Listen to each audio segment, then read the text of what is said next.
Did you know that despite the Godfather trilogy earning over $429 million worldwide and being hailed as one of cinema's greatest achievements, Hollywood has never successfully created a Godfather television series?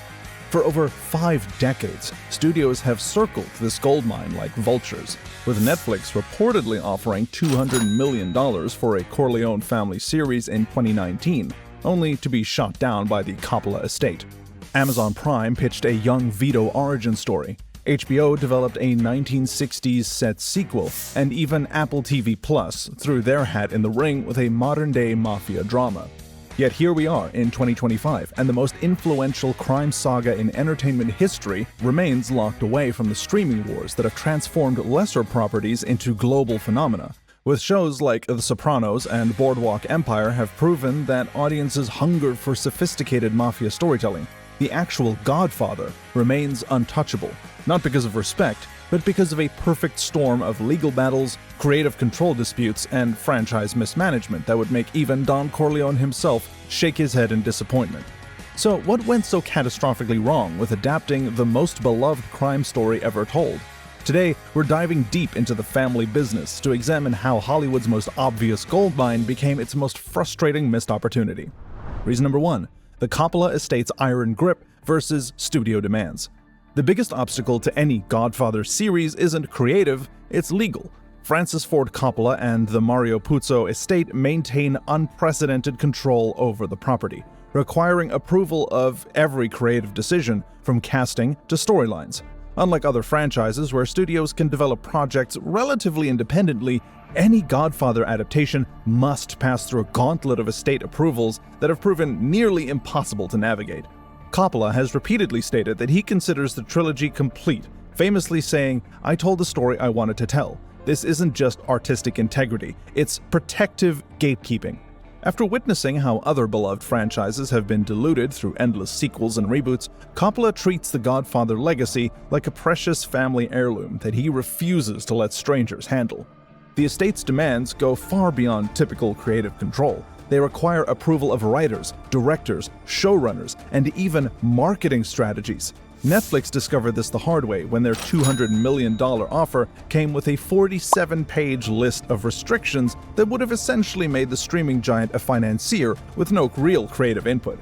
Amazon faced similar roadblocks when they proposed a Young Vito series, only to be told that any prequel would need to align perfectly with established canon. Reason number 2. The streaming wars bidding disaster. When streaming platforms began hunting for prestige content to compete with HBO's dominance, The Godfather became everybody's white whale. But instead of collaborating to create something worthy of the source material, the major players turned potential series into a destructive bidding war that ultimately benefited no one. Netflix led the charge with their massive $200 million offer, but their approach revealed a fundamental misunderstanding of what makes The Godfather special. Their pitch focused on expanding the universe with multiple timelines, international Corleone operations, and even a potential crossover with other crime properties. They wanted to turn the intimate family saga into a sprawling, superhero-style universe, exactly the kind of franchise thinking that the estate most feared. Amazon countered with a more focused approach, proposing a limited series following young Vito's rise in New York during the 1920s. Their pitch was more respectful to the source material, but Amazon's notorious tendency to meddle with creative decisions worried the estate. The success of The Boys and The Marvelous Mrs. Maisel proved Amazon could handle quality content, but their corporate culture of data-driven decision-making clashed with the estate's demand for artistic autonomy. HBO, despite their proven track record with The Sopranos and Boardwalk Empire, came to the table too late and with too little money. Their proposal for a 1960s set series focusing on Michael's early years as the Don was creatively sound but financially underwhelming compared to the streaming giant's offers. Apple TV Plus made the most bizarre pitch of all, a modern-day series where the Corleone family had gone legitimate but gets pulled back into crime through corporate corruption. Reason number 3. The Sopranos shadow problem. Perhaps the most frustrating aspect of the Godfather series situation is how The Sopranos both proved the viability of prestige Mafia television and simultaneously made it nearly impossible to create. David Chase's masterpiece set the bar so impossibly high for mob storytelling that any Godfather series would inevitably face unfavorable comparisons. The Sopranos succeeded precisely because it wasn't trying to be The Godfather. Chase created his own mythology, his own family dynamics, and his own moral universe. A Godfather series would carry the burden of living up to cinematic perfection while also trying to differentiate itself from television's greatest crime drama. It's an impossible creative challenge that has scared away several high-profile showrunners. Multiple Emmy-winning creators have been approached about developing a Godfather series, only to decline after realizing the no-win scenario they'd be entering. Vince Gilligan reportedly turned down a Netflix offer, stating he couldn't see how to improve upon perfection. Matthew Weiner, creator of Mad Men, was courted by Amazon, but ultimately passed, saying the project felt like trying to paint the Mona Lisa, but better. The comparison problem extends beyond creative concerns to audience expectations. Viewers would approach any Godfather series with preconceived notions about character development, story pacing, and thematic depth based on both the films and The Sopranos. Meeting those impossible standards while creating something genuinely new represents a creative challenge that few writers wanted to tackle. Even worse, the entertainment media would inevitably frame any Godfather series as either better than The Sopranos or a disappointing shadow of The Sopranos, creating a no-win critical environment before the first episode would even air. Reason number 4. Casting impossibility. One of the most underestimated challenges in developing a Godfather series is the casting nightmare that would inevitably arise. The film trilogy features some of the most iconic performances in cinema history, making it nearly impossible to cast new actors without disappointing fans who have specific faces attached to these legendary characters.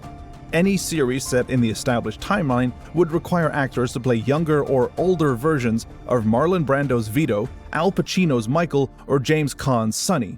The original performances are so deeply embedded in popular culture that audiences would struggle to accept new interpretations.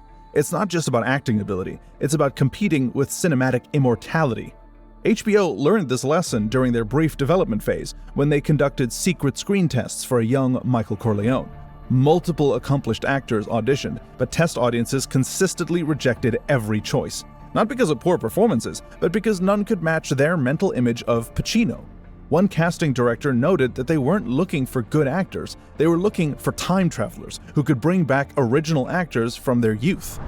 Reason number 5. The prestige television pressure.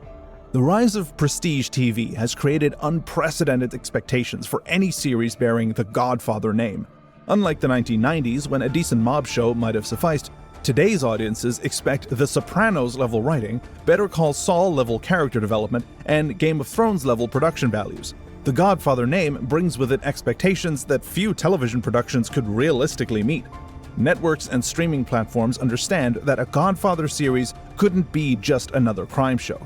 It would need to be an event that justifies the legendary source material. This pressure has led to development proposals that prioritize spectacle over storytelling, with budgets that would make most feature films jealous, but creative approaches that miss what made the original films special. The prestige television landscape has also changed how audiences consume content. Modern viewers approach prestigious series with analytical mindset, looking for deeper meanings, symbolic imagery, and complex narrative structures. A Godfather series would face intense scrutiny from critics and fans who would analyze every frame for references to the films, thematic consistency, and artistic worthiness. Reason number 6. The timeline trap. One of the most complex challenges facing any potential Godfather series is determining when to set it without contradicting established canon or feeling redundant. The films cover the most dramatically interesting periods of the Corleone family's history, leaving potential series creators with limited options that don't feel like retreads or unnecessary additions. A prequel series focusing on young Vito faces the challenge that The Godfather Part 2 kind of already told his origin story perfectly. Any expansion risks feeling like unnecessary elaboration on a complete narrative. Multiple writers have attempted to find untold stories in Vito's early years, only to discover that Coppola and Puzo have already covered the essential beats of his character development. A sequel series following the family after Part 3 confronts the problem that Michael's story concluded with his redemption and death. the natural dramatic arc completed itself, leaving little room for continuation without undermining the trilogy's thematic resolution. Setting a series during the gaps between films presents its own problems. The period between Part 1 and Part 2 is relatively brief and well covered by the existing narrative. The gap between Part 2 and Part 3 spans decades, but lacks the built-in dramatic tension that made the other periods compelling. Reason number 7. The modern audience challenge. Perhaps the most fundamental problem facing any Godfather series is whether the property's themes and sensibilities can translate to contemporary audiences without losing what made it special. The original films reflected 1970s America's disillusionment with institutions and authority, themes that resonated powerfully with audiences experiencing Watergate and Vietnam. Today's viewers approach Mafia content differently, shaped by decades of crime television that has explored every angle of organized crime. The moral ambiguity that made The Godfather groundbreaking now feels familiar, while the patriarchal family structure that drove the film's emotional core might seem outdated to modern sensibilities. But that's just our opinion. What do you think? Should Hollywood keep trying to crack the code of a Godfather series, or is the trilogy perfect as it stands? Let us know in the comments below, and don't forget to like and subscribe for more deep dives into Hollywood's most fascinating what-ifs and creative challenges.